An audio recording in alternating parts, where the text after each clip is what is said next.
Bapak Ibu yang dirahmati Allah, sebelum kita mulai, mari kita baca Fatihah sepaling. Mudah-mudahan Allah bukakan pintu mata hati kita, diberikan kita ilmu hikmah yang banyak, tafaqquh fiddin, dibukakan hijab-hijab hati kita sehingga kita bisa menyaksikan kenyataan Allah, semakin yakin, semakin takwa, dan mudah-mudahan kita bisa melaksanakan ketaatan sampai akhir dari kehidupan, sehingga kita nanti layak berkumpul bersama Nabi, sahabat, guru-guru kita yang soleh, keluarga kita yang soleh dan solehah.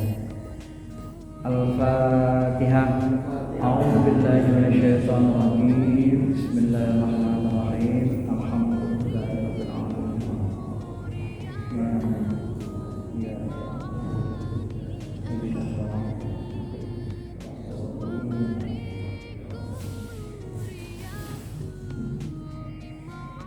Ma huwal ihsan, apa itu ihsan? Ihsan itu an ta'budullah ka'annaka tarah, engkau menyembah atau beribadah kepada Allah seperti seperti anna sungguh, ka'annaka tarah, seperti benar-benar sungguh-sungguh, tarahu, seperti benar-benar sungguh-sungguh engkau melihat Allah. Gitu kan? Seperti benar-benar sungguh-sungguh melihat Allah. Jadi beribadah itu termasuk ibadah pokok kita adalah sholat. Bagaimana kita sholat itu benar-benar seperti melihat Allah. Nah, untuk membahas mendalami ilmu melihat Allah ini, dikaji secara mendalam, maka muncullah namanya ilmu tasawuf, ilmu tarekat. Ya. Jadi kalau belajar tentang bagaimana cara melihat Allah, bagaimana supaya ibadahnya ihsan, bagus, khusyuk, itu ilmunya tidak ada di kitab fikih. Maka di dalam fikih itu tidak ada tata cara khusyuk secara rinci, tidak disebutkan. Karena dalam fikih khusyuk itu hukumnya dianggap sunnah saja. Padahal sholat kita yang diterima oleh Allah hanya bahagian-bahagian yang khusyuk saja. Bahagian-bahagian yang lalai terbuang. Ya. Maka seseorang yang sholat bisa mendapatkan pahala nisfuhu, separuh dari sholatnya, au rubu'uhu, atau seperempatnya, atau seperenamnya, atau seperdelapannya, tergantung khusyuknya. Bagian bagian dari khusyuk itu yang dapat pahala, diganjar oleh Allah Subhanahu wa taala. Bagian yang kita lalai lupa itu bagian busuknya, bagian tidak bagusnya. Itu tidak diberikan apa-apa oleh Allah Subhanahu wa taala. Yang paling parah kalau seluruh sholatnya tidak khusyuk, maka dia seperti kain buruk yang dicampakkan ke wajah kita, menghinakan diri kita. Kenapa? Karena hati kita tidak ke Allah. Karena ibadah kita ternyata tidak membesarkan dan tidak menyembah Allah, tetapi menyembah apa yang kita pikirkan. Lebih besar bagi kita yang kita pikirkan kunci, yang kita pikirkan masakan di dapur, yang kita pikirkan belanjaan di kedai, yang kita pikirkan mobil, maka mobil itulah yang lebih besar, lebih utama dari Allah Subhanahu wa taala. Ya. Bapak Ibu yang dirahmati Allah Subhanahu wa taala. Nah, ini awal dari ilmu agama itu pokoknya, dan ilmu fikih ini untuk membahas Islam itu sumbernya Al-Qur'an, hadis. Ya. Ketika kita membahas ilmu kalam, ilmu tauhid, sumbernya Al-Qur'an, hadis, dan pengalaman-pengalaman pemahaman ulama. Begitu semua. Ketika kita membahas ihsan, sumbernya Al-Quran, hadis, dan pengalaman-pengalaman spiritual para ulama, nabi dan para wali, dari kalangan sahabat, tabi'in, tabi'in, dan seterusnya. Sumbernya itu semua sama. Ya. Bapak Ibu yang dirahmati Allah Subhanahu wa taala. Maka ketika kita mau membahas bagaimana cara kita anta'budullah ka'annaka tara, engkau menyembah Allah seperti benar-benar melihat Allah. Bagaimana kita sampai ke sana? Tidak bisa tidak, harus belajar tasawuf. Tarekat. Tarekat itu adalah lembaga sufi, lembaga tasawuf. Kalau kita belajar tasawuf tidak masuk tarekat, itu sama dengan belajar fikih dengan baca-baca buku. Tapi kalau kita belajar tasawuf dengan masuk tarekat bermursyid, itu seperti kita masuk universitas, masuk fakultas syariah untuk mengerti hukum, masuk fakultas tarbiyah untuk mengerti ilmu tarbiyah. Kenapa? Karena yang mendidik kita di dalam tasawuf adalah mursyid yang ahli rohani, yang sudah berpengalaman turun-temurun. Itu yang membuatnya dia berbeda. Sehingga ilmunya sistematis. Sehingga ilmunya tuntunannya lebih jelas, gitu ya. Sehingga kita tidak khawatir kita menjadi sesat, kecuali memang guru kita disesatkan Allah dan kita juga ikut tersesat. Kalau guru kita tersesat, maaf nih, kalau guru kita tersesat, kita niat kita karena Allah, maka guru tersesat, kita tidak tersesat. Kenapa? Karena niat kita karena Allah dan kita tidak mau tersesat, tetap menjaga syariat. Seandainya itu terjadi, maka saya sangat berkesan ketika saya dulu pernah ada muncul rasa ragu mempelajari tarekat. Lalu salah seorang mursyid saya mengatakan, Pak Faisal, ya, Pak Faisal, seandainya kita jatuh, kita mempelajari tarekat ini, mengenal Allah ini, jatuh ke sebuah parit, tergelincir, maka Allah akan sambut kita dengan tangannya dan dia akan menaikkan kita kembali. Kenapa? Karena niat kita belajar tarekat bukan selain daripada Allah. Niat kita belajar tarekat adalah mengenal Allah. Bisa sholat khusyuk. Innamal a'malu binniyat. Semua amal ini bergantung sekali dengan niatnya. Maka ketika ada orang bertanya kepada saya, apa hukum masuk tarekat? Bagi saya hukum masuk tarekat sama dengan hukum sholat khusyuk. Kenapa? Karena kalau kita masuk tarekat, insya Allah, bagi orang yang serius bertarekat, insya Allah, demi Allah, pengalaman orang-orang yang berserius tarekat termasuk saya, sholat kita dipastikan semakin khusyuk, semakin berasa, mata hati kita semakin tajam kepada Allah. Keberadaan Allah itu semakin nyata dalam pandangan mata hati kita. Gak bisa tidak. Itu sudah pasti. Karena itu semua perjalanan itu, hasilnya itu dialami oleh semua orang yang bertarekat secara benar. Pasti makin khusyuk. Maka sama dengan hukum khusyuk. Sunnah muakkad sangat ditekatkan. Bagi ulama kalau dia nggak bisa khusyuk, namanya sudah tingkat ulama, wajib masuk tarekat. Masa ulama nggak bisa khusyuk sholatnya? Ya. Yang dihafal cuma teks ayat hadis saja, banyak hafalan teks hadis, ketiga sholat, nyeng. Akal pikirannya lari ke sana, lari ke ayat sana, lari ke hadis sana. Kayak Imam Al-Ghazali ketika dia sholat, Allahu Akbar, dia ahli fikih, ahli filsafat. Ketika dia sholat terbayang ayat tentang haid, macam-macam. Dia bukan ingat Allah, dia mikir dalam sholatnya. Akhirnya setelah selesai sholat, adiknya, saudaranya Ahmad mengatakan, hei Ghazali, apa yang kau pikirkan waktu sholat? Kenapa aku melihat engkau berlumuran darah? Kaget dia. Apa ada lagi hari ini wahyu? Ada lagi ilham hari ini? Kaget Ghazali. Kenapa? Waktu sholat dia terbayang dengan ayat haid wanita. Dia pikirkan tentang darah haid. Maka bergelumuran darahlah jasad dia dilihat oleh adiknya Imam Ahmad yang belajar tarekat. Itu tak ditampakkan Allah sendiri dalam mata hati kita. Ya.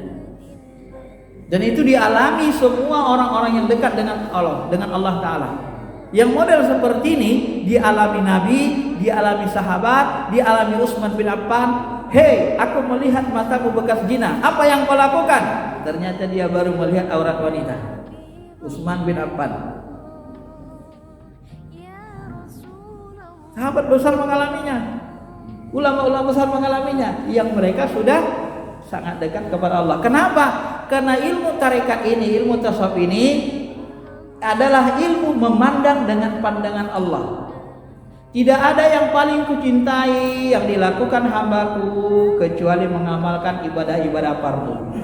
Fardu.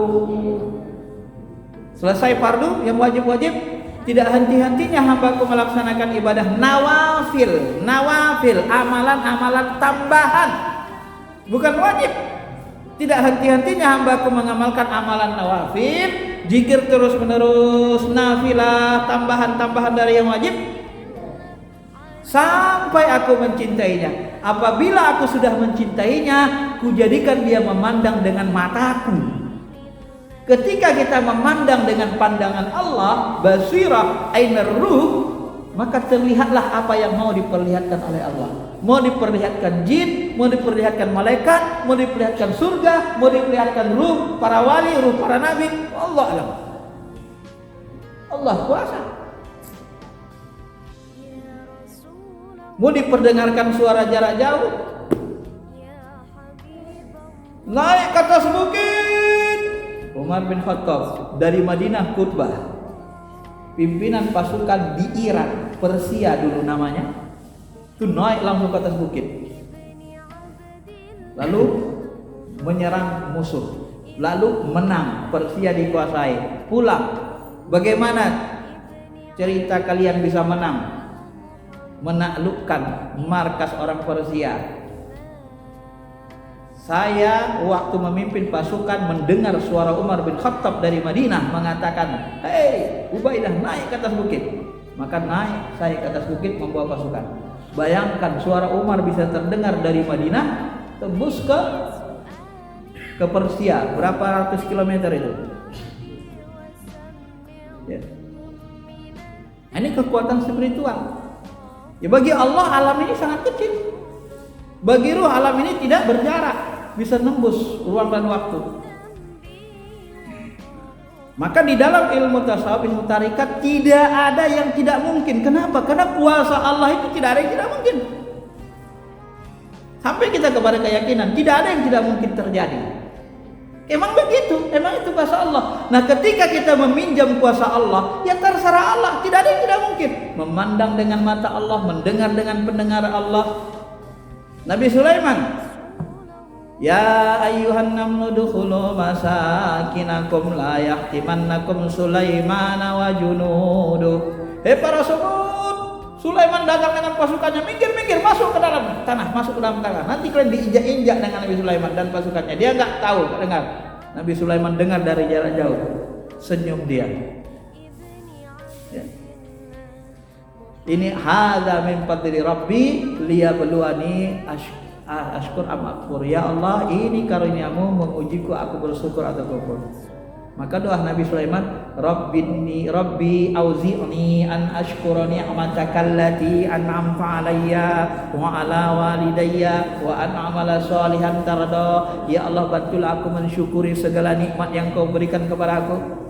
Bisa mendengar suara semut, bisa dialog dengan binatang. Maka di sejarah-sejarah kisah orang sufi, dialog dengan harimau, dialog dengan apa namanya? Dengan tumbuh-tumbuhan. Bagaimana cara dialog dengan binatang? Bisa kita memahami bahasa binatang? Ketika ayat mengatakan cicit, apa maksudnya? Kalau kita tidak terbiasa dengan budaya dia, kita nggak paham. Tapi kalau kita sudah paham, ketika dia ngomong gitu, oh dia lapar. Sebenarnya secara akal pun kita paham kan, kalau sudah terbiasa. Tapi Sulaiman bisa. Dan itulah ilmu yang diberikan Allah. Karena dialog itu tidak hanya dengan bahasa lisan. Dialog itu dengan bahasa hati. Bagaimana kita bisa berdialog dengan jin, berdialog dengan ruh, sementara kita menggunakan bahasa lisan, sedangkan jin dan ruh tidak punya fisik. Bagaimana bisa dialog? Tidak bisa. Kalau di sini yang nggak hidup, di sini nggak bisa connect, nggak bisa dipahami. Belum lagi seorang wali, ana antika bihi qabla ayyar tadda ilaika tarfuh. Aku bisa mengangkat singgasana Ratu Balkis sebelum matamu berkedip ya Sulaiman. Let. Ada jin ifrit qabla an taquma min maqamik. Sebelum engkau berdiri dari tempat dudukmu, singgasana sudah ada di hadapanmu. Bagaimana membedakan perbuatan jin yang mengangkat singgasana Ratu Balkis secepat itu dengan kekuatan wali Allah, kekuatan Allah lewat walinya, wali Allah? Bagaimana membedakannya? Kalau kita tidak paham, kita tidak mengerti. Maka segala yang ajaib, segala yang aneh, segala yang bentuk karomah, bagi orang yang tidak bisa membedakan, dia pandang, itu pakai jin, pakai akal menduga. Dia lihat jin gak bisa, mantau jin gak ngerti, alam jin bodoh, tapi menuduh orang tarikat pakai jin. Goblok gak? Goblok sendiri sebenarnya. Kecuali dia bisa pandang, dia bisa lihat, bisa teliti. Karena ketika dilihatnya dengan mata Allah, mana Allah, nah itu pakai jin gampang. Tapi kalau nggak bisa melihat dengan pandangan Allah, bagaimana? Kita menghakimi orang dengan kebodohan, dengan ketidaktahuan. Inilah sekarang yang banyak terjadi. Kalau tidak dipelajari, kita tidak bisa mengerti. Tetapi sekali lagi saya ingin tegaskan, ilmu tarekat, ilmu tasawuf ini bukan ilmu jin, bukan ilmu perizinan. Ilmu perizinan, ilmu bakas. Bukan. Ilmu ini adalah ilmu melihat Allah, ilmu khusyuk dalam sholat, dalam ibadah kepada Allah. Harus tahu kita tujuan utamanya, ya. Karena kalau kita sudah sampai kepada Allah, bisa memandang dengan mata Allah, mendengar dengan pendengaran Allah, berjalan dengan kakinya Allah. Ini bahasa metafora, perumpamaan. Jadi ketika kita memandang sesuatu, kita kosong, kita merasa gak ada apa-apanya, la haula. Tapi kita memandang dengan pandangan Allah. Allah yang memandangkan kita, bukan kita. Makanya apa beda orang yang bisa melihat jin di tingkat ulama mursyid tarekat dengan orang yang melihat jin dengan jin? Beda. Orang yang melihat jin dengan jin, jin yang memperlihatkannya. Tapi orang tarekat, seorang mursyid wali, ketika dia bisa melihat jin, Allah yang memperlihatkannya, bukan jin. Di situ bedanya. Nah, bagaimana kita bisa membedakannya? Ya harus tahu ilmunya, semuanya pakai ilmu. Kalau nggak tahu ilmunya, tidak usah memfitnah. Seperti dilakukan sebagian orang, suka memfitnah. Itu pakai jin, ini dukun. Apa beda dukun dengan mursyid? Dia pun tidak paham. Ini yang nanti akhirnya membuat tarikat ini ditakuti orang. Kenapa? Karena ini berkaitan dengan ruh, rasa, hal yang gaib, hal yang rohani. Kalau yang jasmani terlihat semua, bisa kita lihat, dia bersama preman, dia bersama ustaz. Itu pun harus kita tanya dulu, dia sama preman ngapain? Jangan-jangan berdakwah, jangan-jangan mau ngasih nasihat, gitu kan? Gak bisa kita ponis. Ketika ustaznya bersama preman, langsung dia penjahat, udah jadi jahat ustaz itu. Nah kan tidak boleh juga. Yang terlihat saja kita nggak boleh memponis sebelum kita mengetahui dengan teliti, dengan pasti, apalagi yang sifatnya rohani yang tak terlihat. Bapak Ibu yang dirahmati Allah Subhanahu wa taala. Maka ilmu tasawuf tarekat ini adalah mengasah hati. Tidak ada cara mengasah hati, membersihkan hati yang paling efektif kecuali membuat hati itu senantiasa bergantung mengingat Allah. Apabila hati terus-menerus tertuju bergantung kepada Allah, maka dia tidak tertarik untuk sum'ah, untuk riya. Aku sholat supaya dipandang manusia. Untuk apa dipandang manusia? Ya Allah melihat aku. Allah senantiasa bersama aku. Untuk apa lihat-lihat sipulan. Gak ada pentingnya sama aku. Nah, hati kita akan berkata begitu. Ya. Kenapa? Karena memang kita sholat itu karena Allahnya. Maka kata Syekh Abdul Jilani, apa beda orang yang syariat, tidak bertarikat, tidak bertasawuf ketika melaksanakan ibadah dengan orang yang ibadah dia bertarikat, bertasawuf? Bedanya cuma satu. Orang yang bersyariat tidak bertarikat, dia ibadah selalu dimotivasi oleh pahala dan dosa. Salat ke masjid 27 derajat, dia termotivasi. Kamu kerja di sana 27.000. Kalau di sini 1.000, 1.000. Pilih mana? Pilih yang di masjid 27.000. Nah, itu motivasi orang syariat. Tapi orang hakikat, orang tarekat, motivasi sholatnya karena karena cinta kepada Allah, karena kecintaan, kedekatan, ketaatan, kemesraan mereka bersama Allah. Itu bedanya. Maka nanti saya ketika bertanya kepada mursyid saya, apa beda orang yang masuk tarekat, masuk surga nanti di alam akhirat dengan ulama yang tidak ikut tarekat, yang hanya bersyariat saja? Bedanya, kalau menurut mursyid saya, orang-orang syariat nanti ketika dia masuk surga, diberikan surga. Kenapa? Dia beribadah kebanyakan pingin surga. Surga itu seperti masjid ini misalnya, sebuah ruangan, semuanya udah cukup. Gak keluar pun udah sangat senang, semuanya serba ada. Tapi dia terkurung dalam surga. Seminggu sekali setiap hari Jumat baru diizinkan keluar memandang wajah Allah. Lalu orang tarikat yang sampai marifat, apa bedanya? Kalau orang tarikat karena ibadahnya tidak karena surga tapi karena Allah, dia selalu ditempatkan bersama Allah. Kata Syekh Abdul Qadir Jilani, ada surga yang surga itu isinya hanya Allah. Hanya Allah di situ, tidak ada bidadari, tidak ada buah-buahan, tidak ada anggur. Dan mereka bisa bolak-balik. Karena sesungguhnya kalau kita paham kenikmatan bersama Allah, maka kita tidak menginginkan lagi makhluk yang rendah di bawah Allah, termasuk surga dan neraka. Tak ingin lagi kita surga. Kenapa? Karena ketika kita bersama Allah, surga itu menjadi rendah. Kenapa? Karena dia makhluk. Maka sufi-sufi yang sudah sangat tinggi makamnya, seperti Rabi'atul Adawiyah, ya Allah, jika aku sholat menyembahmu karena pingin surga, maka haramkan aku surga. Jika aku sholat ibadah karena takut neraka, bakar jasadku di neraka. Ya Allah, aku sholat, aku ibadah semata-mata karena mencintaimu, merindukanmu. Maka orang yang sampai ke makom cinta ini, dia masuk ke makom wali. Memandang dengan pandangan Allah, mendengar dengan pandangan Allah, masuk ke makam wali, maka dia nanti ditempatkan di surga yang hanya ada Allah di situ, tidak ada bidadari, tidak ada apa, dan dia bisa masuk ke surga lain. Ada kebebasan dalam hidupnya di alam rohani. Ya, dia menjadi bebas, diberikan Allah, bisa masuk ruangan surga, bisa masuk ke alam lahut namanya, alam ketuhanan, surga yang tidak ada makhluk kecuali hanya Allah. Tetapi orang yang syariat, mereka ditempatkan di surga dan mereka tidak bebas keluar ke sana kemari. Kenapa? Karena selama hidupnya sholat ibadah memang pingin masuk surga. Innamal a'malu binniyat. Menurut saya pendapat ini ada benarnya.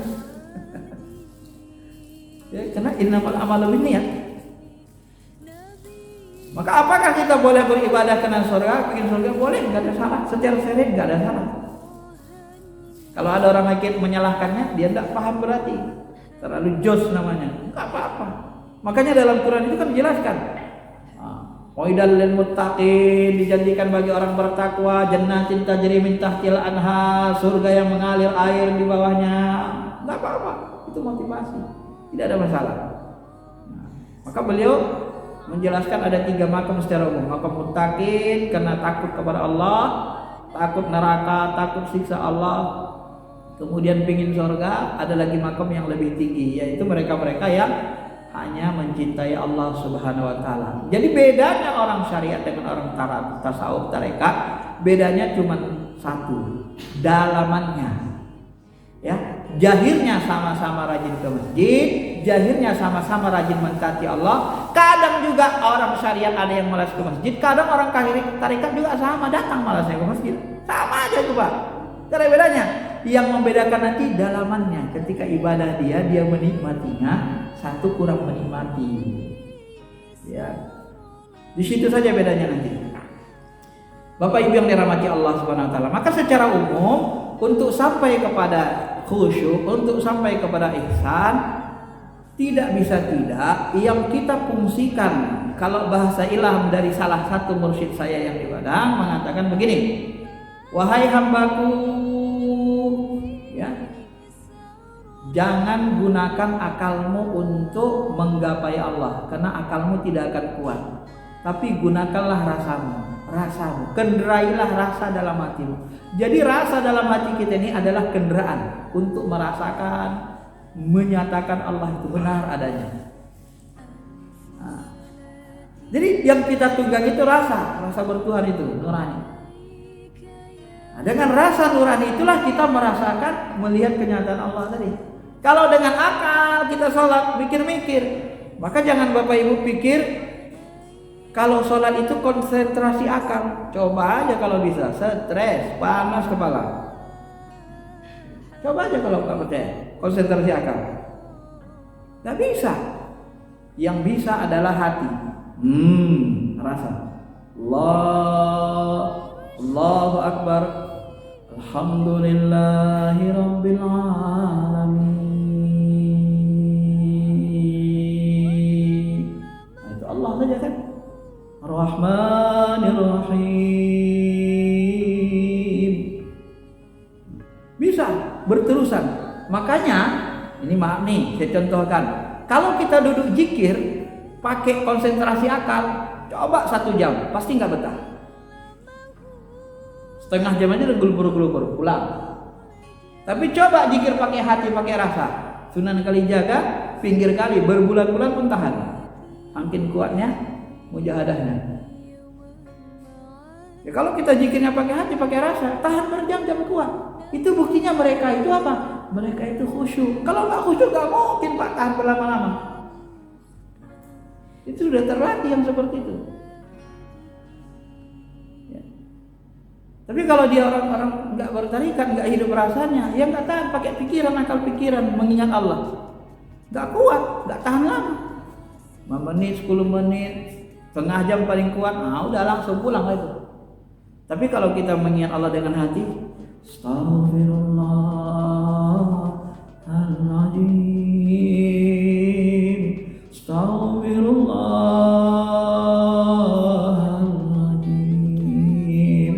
Nikmat, pinginnya berlama-lama terus bersama Allah.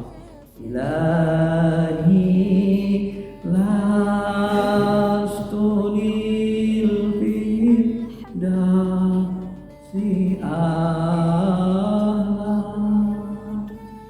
rasa nikmat dia. La ilaha illallah, la ilaha illallah, la ilaha illallah, la ilaha illallah.